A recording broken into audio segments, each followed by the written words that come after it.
ආයුබෝවන් ලස්සන දවසක් සුබ උදෑසන. අපි අද සූදානම් වෙන්නේ 2020 මාසේ 29 වෙනිදා. හරියටම අපරභාග 9:41. සෙනසුරු ගහයා මීන රාශියට. ඒ කියන්නේ සෙනසුරු ගහයා තමන්ගේම රාශියක ගෝචර ගමනින් ගමන් කරන්නා වූ මේ කාලේ තමන්ගේ කුම්භ රාශිය අතහැරලා තමන්ට සම රාශියක් වන මීන රාශියට ගමන් කරනවා. මෙන්න මේ සෙනසුරු මාරුවත් එක්ක අපේ ජීවිතවලට යම් යම් ගැටලුකාරී තත්ත්වයන් නිර්මාණය වෙන්න පුළුවන්. සහනදායී වාතාවරණයක් නිර්මාණය වෙන්න පුළුවන්. අන්න ඒ ගැටලුකාරී තත්ත්වයන් මොනවද? ඒවට මුහුණ දෙන්නේ කොහොමද කියලා කතා කරන්න තමයි අපි සූදානම් වෙන්නේ. එතකොට අපි මුලින්ම බලමු රාශි වලල්ලේ පළවෙනි රාශිය වන මේෂ රාශියට මෙන්න මේ සෙනසුරු මාරුව කුමන ආකාරයේ බලපෑමක් එද කරනවද? කුම්භ රාශියේ ඉඳලා මීන රාශියට සෙනසුරු මාරු වෙනකොට මේෂ රාශියෙන් උපන් ඔයාගේ මේෂ රාශියෙන් උපත්ති ලැබු ඔයාට ඔයාගේ කේන්දරයට අනුව ඔයාගේ කේන්දර සටහනට අනුව සෙනසුරු ගහයා ගමන් කරන්නේ මෙන්න මේ 12 වෙනි. ඔයාගේ ලග්නය මේෂ නම් මේෂ වෘෂභ මිථුන කටක සිංහ කන්‍යා තුලා වෘශ්චික ධනු මකර කුම්භ කියනවා මෙන්න මේ 11 වෙනි තමයි සෙනසුරු ගහයා දැනට ගෝචරයේ ගමනින් ගමන් කරනවා. මේ කුම්භ රාශියෙන් මිදිලා සෙනසුරු ගහයා මෙන්න මේ 12 වෙනි කියන මීන රාශියට ගමන් කරනවා. මීන රාශියට ගමන් කරනවා. එතකොට මොකද්ද වෙන්නේ? සෙනසුරු ගහයා මීන රාශියට ගමන් කරනවා කියන්නේ මේෂ ලග්නයෙන් උපන් වාගේ 12 වෙනිට සෙනසුරු ගහයා ගමන් කරනවා. සෙනසුරු ඒ රාෂ්ටක තත්ත්වයන්. ඒ කියන්නේ සෙනසුරු මෙතන ගමන් කරනකොට ඒ රාෂ්ටක තත්ත්වයන් කියන්නේ ඇති වෙන්න පුළුවන් 11 වෙනි දැනට සෙනසුරු ගමන් කරනකොට ඇති වෙන්න පුළුවන් ඒ රාෂ්ටක තත්ත්වයක් වන්නේ ජන්ම ඒ රාෂ්ටක තත්ත්වය. ඒ වගේම චන්ද්‍ර අෂ්ටම ඒ රාෂ්ටක තත්ත්වයක් ඇති වෙන්න පුළුවන්. ඒ වගේම තමයි පීඩාකාරී සෙනසුරුගේ මහ දසාව. පීඩාකාරී සෙනසුරුගේ අතුරු දසාවන් ගත කරපු ඔයාලට හැර සෙනසුරු මෙන්න මේ 11 වෙනි ගමන් කරපු කාලය තුල ඉතාමත්ම සහනදායී ලෙස ජීවිතය ගත කරන්න හැකියාවල් ලැබුණා. තමන් කරන කියන වැඩ කටයුතු සාර්ථක වුණා. ලොකුවට නැති වුණත් අතේ මිල මුදල් ගැවසෙන වාතාවරණයක් නිර්මාණය වුණා. අන්න ඒ සහනදායී වාතාවරණයක් නිර්මාණය වෙනකොට ඔයාට මෙහෙම ඉඳලා හරියන්නේ නැහැ කියන අදහසක් ඔළුවට ආවා. ඒ කියන්නේ සෙනසුරු මෙන්න මේ 11 වෙනි උපචය භාවය තුල ගමන් කරනකොට ඔයාගේ අතමිට යම් තාක් දුරට සරු වුණා. අදිසි ධනලාභ ලැබුණා. මොකද මේ ඒ රාෂ්ටක තත්ත්වයන් මා සෙනසුරු මහ දසා අතුරු දසා ගෙවන කට්ටියට නෙමෙයි. මෙන්න මේතන ගමන් කරන කාලෙදී ඔයාලට යම්කිසි වාසිදායක සහනදායක තත්ත්වයක් නිර්මාණය වුණා. මෙන්න මේ සහනදායී තත්ත්වයක් එක්ක ඔයාලට ඔළුවට ආවා මෙහෙම ඉඳලා හරියන්නේ නැහැ. මොනවාම හරි දෙයක් කරන්න. අලුතින් මොකක් හරි දෙයක් නිර්මාණය කරන්න. අලුතින් කීයක් හරි උපදින ක්‍රමයක් හොයා ගන්න ඕන. මෙන්න මේ වගේ අදහසත් එක්ක තමයි සෙනසුරු 12 වෙනිට ගමන් කරන්නේ. ඒ කියන්නේ 12 වෙනිට ගමන් කරනවා කියන්නේ අවුරුදු 7මාරක ලග්න ඒ රාෂ්ට්‍රයකට ගොදුරු වෙනවා. සෙනසුරු මෙතනට එනකොට ලග්න ඒ රාෂ්ට්‍රකේ ආරම්භ වෙනවා. මෙතන ඉඳලා මෙතනට යනකොට ලග්න ඒ රාෂ්ට්‍රකේ මැදට එනවා. මෙතන එනකොට ලග්න ඒ රාෂ්ට්‍රකේ අවසාන කාලය වලටපත් වෙනවා. 7මාරක් කියන්නේ සෙනසුරුට එක රාශියක් ගමන් කරන්න වසර 2මාරක් ගත වෙනවා. ඒ කියන්නේ වසර 30කට පසු සෙනසුරු මීන රාශිය ගත වෙනවා කියන්නේ මේ වටේ යන්න වසර 30ක් ගත වෙනවා. එතකොට මෙතන දෙකමාරයි මෙතන දෙකමාරයි මෙතන දෙකමාරයි. අවුරුදු 7මාරක ලග්න රාෂ්ටකයකට මුහුණ දෙන්න සිද්ධ වෙනවා. අම්මෝ ලග්න රාෂ්ටකය මොකද්ද කරන්න ඕන? අවුරුදු 7මාරක් ඔන්න කලබල වෙනවා. ප්‍රශ්න ඇති කරගන්න. ලග්න රාෂ්ටකයක් කියන්නේ මොකක්ද? ලග්න රාෂ්ටකයක් තුලදී මොකද්ද සිද්ධ වෙන්නේ? මෙන්න මෙතනදී තමන්ගේ අතමිට සරු වෙන්න පටන් ගන්නවා. සෙනසුරු මෙන්න මේ 11 යන්නේ ගමන් කරනවා. එතකොට ලොකුවට නැති වුණත් එදිනෙදා ජීවිතයේදී යම් යම් මුදල් ප්‍රමාණයක් අතට එනවා. ඊට පස්සේ මේ එන මුදල් ප්‍රමාණයත් එක්ක සෙනසුරු මෙතනට ගමන් කරනකොට හිතට එනවා 아무තු ගැම්මක්. මට මෙහෙම ඉඳලා හරියන්නේ නැහැ. මම මොනවා හරි දෙයක් කරන්න ඕනේ. අලුතින් මොකක් හරි ව්‍යාපාරයක් පටන් ගන්නවා. අලුතින් මොකක් හරි හදන්න ඕන. අඩයක් දාන්න ඕන. වෙන රැකියාව මේ අමතරව තව රැකියාව අවස්ථාවක් හොයා ගන්නවා. මෙන්න මේ වගේ හිතට එන අදහස් එක්ක ඔයේ හරි තියෙන බාල්දියක් පොළවේ දාන්න. මෙන්න මේ ගැම්මත් එක්ක පටන් ගන්න වැඩෙත් එක්ක ඔට්ටු වෙන්න වෙනවා මේ අවුරුදු 7මාර. අන්න ඒක තමයි ලග්න රාෂ්ටකයක් කියන්නේ. ඒ කියන්නේ මේ අවුරුදු 7මාර තමන් පටන් ගන්න වැඩෙත් එක්ක ඔට්ටු වෙන්න පුළුවන් නම් ලග්න රාෂ්ටකයක් කියන එක ගැටලුවක් වෙනවද? නැහැ. ඒකත් එක්ක ඔට්ටු වෙන්න හයිය ශක්තිය තියෙනවා නම් මේ පටන් ගන්න වැඩේ එක්ක ඔට්ටු වෙලා ජයග්‍රහණය කරගන්න පුළුවන් නම් ලග්න රාෂ්ටකයක් කියන එක පුජ්‍යලෙකුට තියෙන්න ඕන. මෙන්න මෙතන තමයි අපේ කොඩිය. මෙතන තමයි කොඩිය. අපි පටන් ගන්න මෙන්න මෙතනදී. ඒ කියන්නේ ලග්න රාෂ්ටකයේ ආරම්භයේ. මෙතනදී තමයි පටන් ගන්න. මේ පටන් ගන්න වැඩේ අපි හිතමු මේක මහා කැලයක්. වනාන්තරයක්. මේ පසු කරන්න තියෙන්නේ ලොකු කැලයක්. වනාන්තරයක් තමයි පසු කරන්න තියෙන්නේ. එන්න කොඩිය තියෙන්නේ මෙතන. ලග්න රාෂ්ටකයත් එක්ක මෙන්න අපි පටන් ගන්නවා කැලේ වනයේට ඇතුල් වෙනවා. කැලේට ඇතුල් වෙනවා. අවුරුදු 2මාරක් ඇතුල් වෙනවා. මේ අතරමඟ තුලදී ගෙවල් දොරවල් තියෙනවා. ඉඳ හිට ගියක් දෙකක් තියෙනවා. පොඩ සාහනදාය වටපිටාවක් නිර්මාණය වෙනවා. අපි මේ කැලේට ඇතුල් වෙලා මෙතන අවුරුදු 2මාරක් ගියාට පස්සේ අපි ඔන්න ඝන වනාන්තරයට ඇතුල් වෙනවා. තව අවුරුදු 2මාරක් මේ ඝන වනාන්තරය තුල අපිට ගමන් කරන්න සිද්ධ වෙනවා. මෙන්න මෙතනදී අපට සහනදායි වටපිටාවක් නිර්මාණය වෙන්නේ නැහැ. අහල පහල ගෙවල් දොරවල් නැහැ. දෙපැත්තේ මහා වනාන්තරය. මේක අපි මෙතනදී අරගෙන ආපු ටික අරගෙන තමයි මෙතනදී යන්නේ.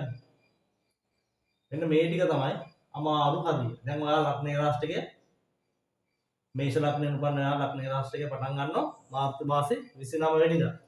එතන ඉඳලා අවුරුදු 2මාරක් යනවා. ඊට පස්සේ ඝන වනාන්තරයට ඇතුල් වෙනවා. මෙතනින් එහාට ආය අවුරුදු 2මාරක් තියෙනවා. ඒ වනාන්තරයෙන් පිට වෙන්න. එතකොට මෙන්න මෙතනදී අර මුලින් කිව්වා වගේ යම් යම් සහනදායි වටපිටාවල් නිර්මාණය වෙනවා. ගෙවල් දොරවල් ඉඳ හිට තියෙනවා. ජනාවාස තියෙනවා. මේ ටිකේ මොකුත් නැහැ. එතකොට තේරුම් ගන්න ඕන මොකක්ද? මෙන්න මේ වනයට ඇතුල් වන ඔයා දැන් 29 වෙනිදා ඇතුල් වෙනවා. මෙතනදී අපි ඉලක්කයක් පොඩිය ගන්න තමයි යන්නේ. ඉලක්කයක් අපි මෙතනදී පටන් ගන්න දේ මෙන්න මේ කට්ට කාගෙන එන්න පුළුවන් නම් ලග්න රාෂ්ටකය nothing. ලග්න රාෂ්ටකය තියෙන්න ඕන. මෙන්න මෙතනදී Tamanගේ අරමුණ වෙනස් වෙනවා. මේ ටික යද්දී Tamanගේ අරමුණ වෙනස් වෙනවා. අයියෝ දැන් බෑ. දැන් නැති. අතේ මුදල් නැහැ. විත්තියටම හේතු වෙලා ලයිට් බිල ගෙවා ගන්න විදියක් නැහැ. වතුර බිල ගෙවා ගන්න විදියක් නැහැ. කාගේවත් උදව් උපකාර නැහැ. මෙන්න මේ කාලෙදි තමයි ගැටලුව නිර්මාණය වෙන්නේ. මෙන්න මේ ටික ගමන් කරන්නේ. දැන් ඔයා ආරම්භන ලග්න රාෂ්ටකයේ Taman පටන් ගන්න හදන වැඩේ අවසානය දක්වා යනවා කියලා හිතන ශක්තිය අරගෙන ඒ ගමන යන්න පුළුවන් නම් ලග්න රාෂ්ටකය අපලයක් වෙනවද? නැහැ. ඊට පස්සේ අධ්‍යාපන ලබන දුවා දරුවන්ට හිතෙනවා මෙහෙම පාඩම් කරලා හරියන්නේ නැහැ. අලුත් ක්‍රමයක් හදා ගන්න. අලුත් විදියක් හොයා ගන්න. තව කෝස් එකක් කරන්න. මෙන්න මේ වගේ අදහස් එනවා. එතකොට ඒ අදහස් නරකයිද? නෑ. ඒ අදහස් හොඳයි. හැබැයි මෙන්න මෙතනදී ඔට්ටු වෙන එක නතර කරන්න හොඳ නැහැ. මෙතනදී අපි නතර කරොත් මොකද්ද වෙන්නේ? අපි එනවා. එන ගමන මෙතනදී නතර කරනවා. මෙහෙට පැන්නත් ජනවනාන්තරේ මෙහෙට පැන්නත් ජනවනාන්තරේ මද නතර වුණත් අපිට මේ පැත්තෙන් උදව් ගන්නෑ මේ පැත්තෙන් උදව් ගන්නෑ අපි අන්ත අසරණ වෙනවා අන්න ඒ රාෂ්ට්‍රයේ ප්‍රතිඵල ලැබෙන්නේ නැති. Tamanගේ අරමුණ මගදී වෙනස් කරොත් මේ පැත්තෙත් කැලේ මේ පැත්තෙත් කැලේ මෙහෙට ආපසු යන්න ගොඩක් දුර යන්න ඕන පටන් ගත්ත තැනට යන්න ඉවර කරන්න තව අවුරුදු දෙකමාරක් යනවා. එතකොට අන්න අසරණ වෙන තැන. තමන් පටන් ගන්න වැඩේ තමන්ගේ ඉලක්කය හරියට කෙලින් තියාගෙන ඉලක්කයට යන්න පුළුවන් නම් ඒ රාෂ්ට්‍රය ගැටලුවක් වෙන්නේ නැහැ. ඊට පස්සේ මේකත් එක්ක ඔට්ටු වෙන්න බැරි නම් මේ ගමන යාගත නොහැකි නම් තමන්ගේ අතේ මිටේ තියෙන මුදල් ටික ඉතුරු කරගෙන පාඩුවේ බැංකු පොතක දාගෙන පොලියෙන් ජීවත් වෙලා ජීවිතය ගත කරන එක තමයි හොඳම දේ. ඒ කියන්නේ අවුරුදු 45 60ක් වන අයට අවුරුදු 60ක් කියන්නේ තව අවුරුදු 7මාරක් ඔප්පු වෙන්න වෙනවා. සාමාන්‍යයෙන් අවුරුදු 50ට වැඩි කෙනෙක්ට මේ ගමන යාගත නොහැකි කියලා හිතනවා නම් මේ සඳහා අත නොතබන තරමට වඩාත්ම හොඳයි. ඊට පස්සේ අවුරුදු 7මාරක ඒ රාෂ්ට්‍රකයක් ලබනවායි කියලා කියනකොටම බය වෙනවා. බය වෙලා ජ්‍යොතිර්වේදීන් හොයාගෙන ගිහිල්ලා රුපියල් 70000ක් 80000ක් විතර වියදම් කරලා යන්ත්‍රයක් දාගන්න. ඒක පොඩියට වියදම් කරලා හරියන්නේ නැහැ. යන්ත්‍රයක් දානවා නම් හිතනවා අඩු ගානේ ඉලක්කම් 0.5කටවත් චිප් වෙන එකක් දාගන්න ඕන. නැත්තම් ප්‍රතිඵල අඩුයි කියලා තමයි හිතන්නේ. එහෙම හිතලා දාගන්නවා සුරයක්. එහෙම නැත්තම් දාගන්නවා මැණික් ගලක් සෙනසුරු අපලයක් කාක නිලක් දාගන්න. අන්න එතනින්ම තමයි අපලේ පටන් ගන්න. අපලේ දුර වෙනවද? නෑ මේ ලක්ෂ්‍ය කොහෙන්ද හොයාගන්නේ? ගෝමා මහරුවෙන් දුක් විඳලා රේනේ කරලා හම්බ කරගන්න අලි ටික දීලා ඉවර වෙලා දාගන්නවා කාක නිල. එහෙම නැත්නම් ලොකු සුර පොල්ලක් දාගන්න. එතනදි තමයි අපලේ ආරම්භ වෙන්නේ. ඇයි? අතේ තියෙච්ච සල්ලිත් නෑ. එහෙම නැත්නම් මේක පොලියට ගන්න. මේක ගෙවන්නත් ඕන. ආයෙත් නීදලා හම්බ කරන්නත් ඕන. එහෙම ඕනේ නැහැ. සෙනසුරු ඒ රාෂ්ට්‍රයට බය වෙන්න එපා. සෙනසුරු කියන්නේ වරදට දඩුවම් ලබා දෙන කෙනා. මෙතෙන්දි කියනවා නීතිමය ගැටලු ඇති වෙන්න පුළුවන්. නීතිමය ගැටලු ඇති වෙන්න පුළුවන්. අතේ මිටේ තියෙන මුදල් නාස්ති වෙන්න පුළුවන්. ඊටව මොනවද? පෞල් ප්‍රශ්න ඇති වෙන්න පුළුවන්. අධ්‍යාපනය කඩාකප්පල් වෙන්න පුළුවන්. මොන ඔය වගේ නොයෙකුත් දේවල් කියනවා. නීතිමය ප්‍රශ්න ඇති වෙනවට මොකක්ද අපි කරන්න ඕන? නීති විරෝධී වැඩවලින් ඈත් වෙලා පින්දහම් කරගෙන කටයුතු කරනවා නම් නීති විරෝධී ගැටලු ඇති වෙන්නේ නීතිමය ප්‍රශ්න ඇති වෙනවද? නෑ. ඒවා ඇති වෙන්න කලින් අපි ඒවා හඳුනාගෙන ජීවත් වෙන්න ඕන. ඊට පස්සේ අතේ මිටේ තියෙන මිල මුදල් අඩු වෙනවා කියන්නේ Taman පටන් ගන්න වැඩේට ප්‍රතිලාභ ලැබෙන්න අවුරුදු 5ක් 7මාරක් ගත වෙනවා. දෙකමාර මෙතන දෙකමාර මෙතන දෙකමාර. කොඩිය ගන්න වෙන්නේ අවුරුදු 7මාරකින් පස්සේ. එතකොට තමන් පටන් ගත්ත වැඩේ ප්‍රතිඵල ලැබෙන්න මෙන්න මේ ධනස්ථානය පසු කරන්න ඕන. එතකොට තමයි ප්‍රතිඵල ලැබෙන්නේ. මේ ටිකේ තමන් පටන් ගත්ත වැඩෙත් එක්ක ඔට්ටු වෙලා මෙන්න මේ දෙවන්නත් පසු කරගෙන යන්න ඕන. එතකොට තමයි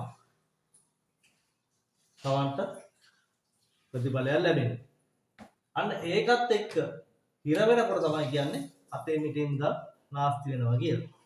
අධ්‍යාපනය කඩාකප්පල් වෙනවා. අධ්‍යාපනය කඩාකප්පල් වෙනවා කියන්නේ මෙතනදී පටන් ගන්න වැඩේ අත ගෙනල්ලා මෙතනදී අතහැරලා දානවා. උදාසීන බවටපත් වෙනවා.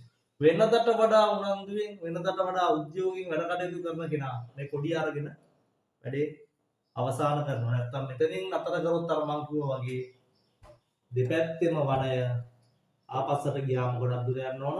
ඉස්සරහට ගියා ගොඩක් දුර යන්න ඕන. මැද ඉර වෙනවා. අනේක නිසා පටන් ගන්න වැඩෙත් එක්ක ඔට්ටු වෙන්න පුළුවන් නම් මේ වැඩේ ඉතර ලොකු දෙයක් නෙවෙයි. ඊට පස්සේ තව දෙයක්.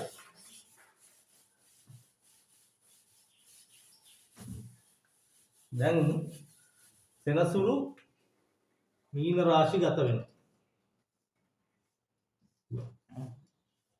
මේෂ රාශියෙන් උපන්න ඔයාලා.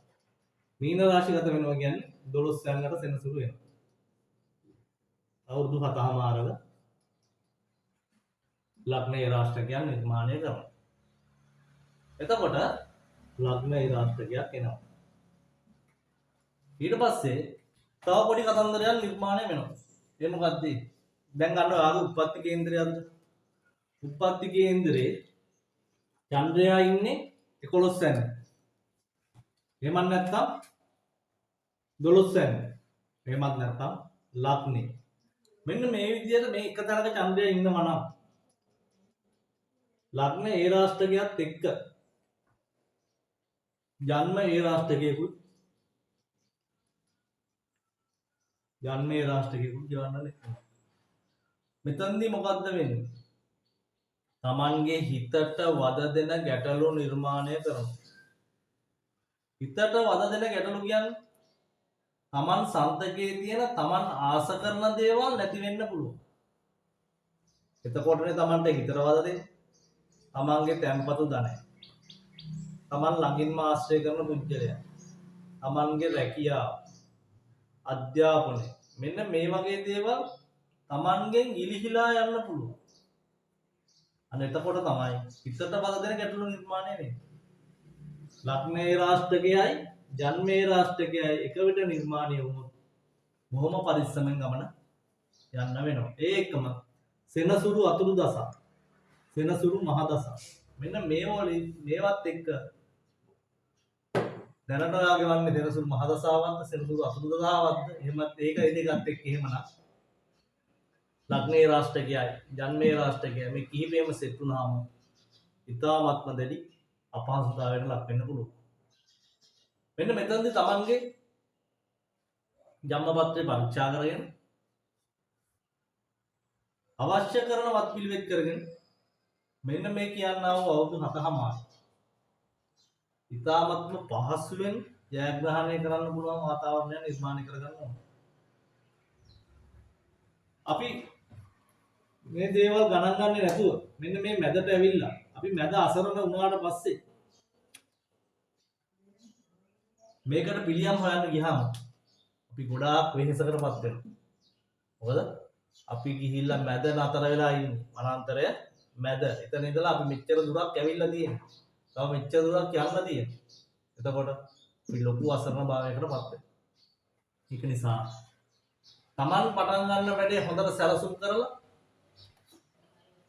අතරමඟ නතර නොකරන් අවසානයේ කොඩිය ගන්න පුළුවන් මට්ටමට සකස් කරගෙන ඒකට පාතියන්න ඕන. ඊට පස්සේ මේෂ ලග්නයෙන් උපන්න යා බොහොම දඩබ්බරයි. කුජ ගහය අධිපතිත්වය දරන ලග්නාධිපති කුජ කාටවත් හිස පහත් කරන්නේ නැහැ. කාටවත් ඔළුව පහත් කරන්න කැමති නැහැ. මම මෙහෙම කිව්වට මේ දේවල් ඔයා ගණන් ගන්නෙත් නැහැ. ඔය මොන බොරුද? අපිට විතරද ප්‍රශ්න තියෙන්නේ? විදේශගත පුද්ගලයන්ට මේ ප්‍රශ්න නැද්ද? එතනින් එහාට ගියාම කතෝලික අයට කේන්දර විශ්වාස කරන්නේත් නැහැ මේ ප්‍රශ්න නැද්ද? මෙන්න මේ වගේ නොයෙකුත් අවලාද ගන්න පුළුවන්. මොකද මේෂ ලග්නයෙන් උපන්න ඔයාගේ ඇටි. ඔයා මේක කොහොම කිව්වත් පිළිගන්නේ නැහැ. එතකොට ඔයා කේන්දරේ විශ්වාස කරන්නේ නැත්තම් ඇයි මේක බැලුවේ? ඔයා විශ්වාස නොකරනවා නම් මේවා කිසි දෙයක්ම ඔලුවට ගන්න නැතුව අවශ්‍ය වෙලාවට එන දෙයට පිළිතුරු හොයන එක තමයි හොඳම වැඩේ. ඔයා විශ්වාස කරන නිසානේ මේක බැලුවේ. ඊට පස්සේ කතෝලික අයට ප්‍රශ්න නැහැ. ඇයි අපට විතරක්ද මේක තියෙන්නේ? නෑ, හැමෝටම ප්‍රශ්න තියෙනවා. කතෝලික ආගමේ අය තමන්ගේ ආගමට දහමට අනුව තමන්ට එන ගැටලුවට විසඳුම් සොයනවා. කේන්දරේ නෑ. නමුත් පල්ලියට ගිහිල්ලා ඔරුසන් කියවලා යාඥා කරලා තමන්ගේ ගැටලු වලට විසඳුම් සොයනවා. විදේශගත පුද්ගලයන් ප්‍රශ්න නැද්ද? ප්‍රශ්න තියෙනවා. හැබැයි බටහිර ලෝකයේ මිනිස්සු කවදාකවත් තමන්ගේ ඉලක්කය වෙනස් කරන්න කැමති නැහැ. තමන්ගේ වැඩේ පස්සට දාන්න කැමති නැහැ. හිතා ඉන්නේ නැහැ. ඒකට අපේ කට්ටිය. තමන්ගේ වැඩේ අද නෙවෙයි මං හෙට කරනවා. අද අවුවයි තවල් වෙලා හවස් වෙලා කරනවා. මෙන්න මේ විදියට වැඩ පස්සට දාන්න. එතකොට තමයි ගැටලු තියෙන්නේ. තමන්ගේ වැඩේ හරියට වෙලාවට කරනවා නම් පිළිවෙලකට වැඩේ කරනවා නම් කිසි ගැටලුවක් නැහැ. එතකොට මේවා ඕනේම නැහැ. ඊට පස්සේ මෙන්න මේ වගේ ගැටලුකාරී තත්ත්වයන් ඇති වෙන්න පුළුවන්. තමන්ට ඔට්ටු වෙන්න පුළුවන් නම් සැලසුම් සහගත වැඩ කටයුතු ටික ආරම්භ කරගන්න. අතරමඟ නතර නොකර අවුරුදු 7මාරකම සැලසුම් හදාගන්න. මේ රාෂ්ට්‍රයේ ඔයාට පහසුවෙන් උඩ දා ගන්න පුළුවන්. ඒකම ලොකු දේවල් වලට යන්නේ නැතුව මැනික්ගල් යන්ත්‍රසූත් යන්ත්‍ර මන්ත්‍ර එමට යන්නේ නැතුව පොඩි ශාන්ති කර්ම ටිකක් කරලා ගොඩ දා ගන්න පුළුවන්. ඒක තමයි හොඳම වැඩේ. රුපියල් ලක්ෂයක් වියදම් කරනවා වෙනුවට රුපියල් 5000ක් වගේ දේවල් පොඩි වියදමක් කරලා චූටි වියදමක් කරලා මෙන්න මේ වගේ සහන යන්ත්‍රයක් ඔයාලට දාගන්න පුළුවන්. මේක ආකර්ෂණීය වර්ධනය වෙනවා. අපල උපද්‍රව වලට පිහිට ලැබෙනවා. ඔයාගේ ලග්නයට, ඔයාගේ උපන් නැකතට, ඔයාගේ නමට බල කරලා Tamanගේ මුදල් පසුම්බියේ දාගෙන යන්න පුළුවන් විදියට සකස් කරන ලද කුඩා යන්ත්‍රයක්. මේකට වැය වෙන්නේ රුපියල් 5000ක් වගේ චූටි මුදලක්. එතකොට ලක්ෂ ගණන් වියදම් කරලා කරනවට වඩා මේ වගේ පොඩි දෙයකින් ඔයාලට මේ කාලය තුල ධන ආකර්ෂණයක් ඇති කරගෙන අපල උපද්‍රව වලින් මිදිලා Tamanගේ වැඩ කටයුතු ටික සාර්ථක කරගන්න පුළුවන් ආකාරයක් ඊළඟ තියෙනවා. ඉතින් එහෙමනම්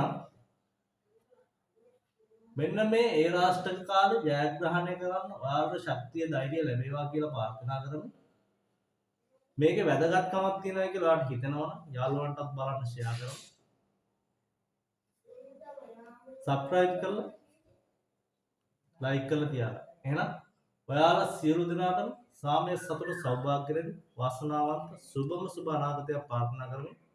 මම ඔයාලගෙන් සමුගන්නවා. සියලු දෙනාටම තෙරුවන් සරණයි.